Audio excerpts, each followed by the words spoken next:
नमस्कार विद्यार्थी मित्रांनो, हॅलो स्टुडंट. तर विद्यार्थी मित्रांनो, आजच्या व्हिडिओमध्ये आपण इंग्रजीची अशी काही छोटी छोटी वाक्ये शिकणार आहोत की जी तुम्हाला डेली यूज बोलण्यासाठी उपयोगी पडणार आहेत. आणि अशा सेंटेन्सचा तुम्ही जास्तीत जास्त सराव केला तर तुमची इंग्रजी ही अतिशय पक्की होणार आणि इंग्रजी भाषेचा तुम्हाला जास्तीत जास्त सराव होणार आहे. चला तर मग आजची ही वाक्ये कोणती आहे तर बघा. सम डेली यूज सेंटेन्स, रोज बोलली जाणारी इंग्रजी वाक्ये. तर पहिलं वाक्य, तुला काय म्हणायचं. एखादी गोष्ट आपल्याला कोणाला विचारायचं आहे तर आपण म्हणतो तुला काय म्हणायचं, नेमकं नेमकं कोणता मुद्दा तुला सांगायचा आहे. तेव्हा आपण म्हणू शकतो व्हॉट डू यू मीन.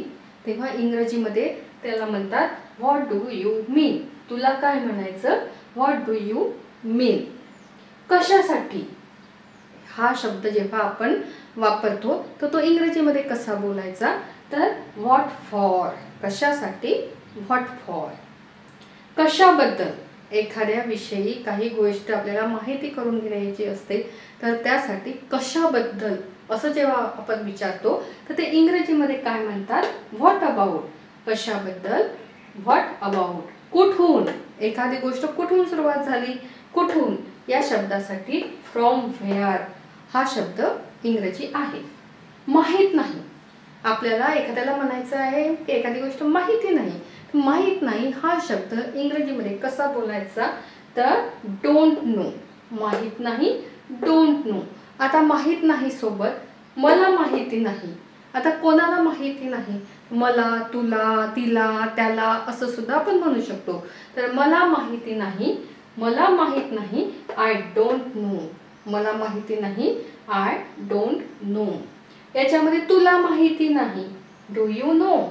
तुला माहित आहे का, प्रश्न विचारलेला आहे त्याच्यामुळे डू यू नो. इंग्रजीमध्ये कसं बोलायचं, डू यू नो. तुला माहित नाही का, नकारात्मक वाक्य आहे आणि तुला माहित नाही का असं जेव्हा प्रश्न विचारायचा आहे तेव्हा सुद्धा डोंट यू नो. तेव्हा तुला माहित नाही का तर त्याला डोंट यू नो असं इंग्रजीमध्ये बोलायचं आहे. तुला कसं माहीत, एखादी गोष्ट आपण कोणाला म्हणतो तुला कसं माहीत, तर तुला कसं माहीत हा शब्द बोलण्यासाठी इंग्रजीमध्ये तो शब्द कसा बोलायचा, हाऊ डू यू नो. तुला कसं माहीत, हाऊ डू यू नो. मला असं वाटतं. आपण एखादा विचार मांडण्यासाठी जेव्हा आपण एखादा शब्द मराठीत म्हणतो मला असं वाटतं तर तो इंग्रजीमध्ये कसं म्हणायचं, मला असं वाटतं, आय थिंक सो. मला असं वाटतं, आय थिंक सो.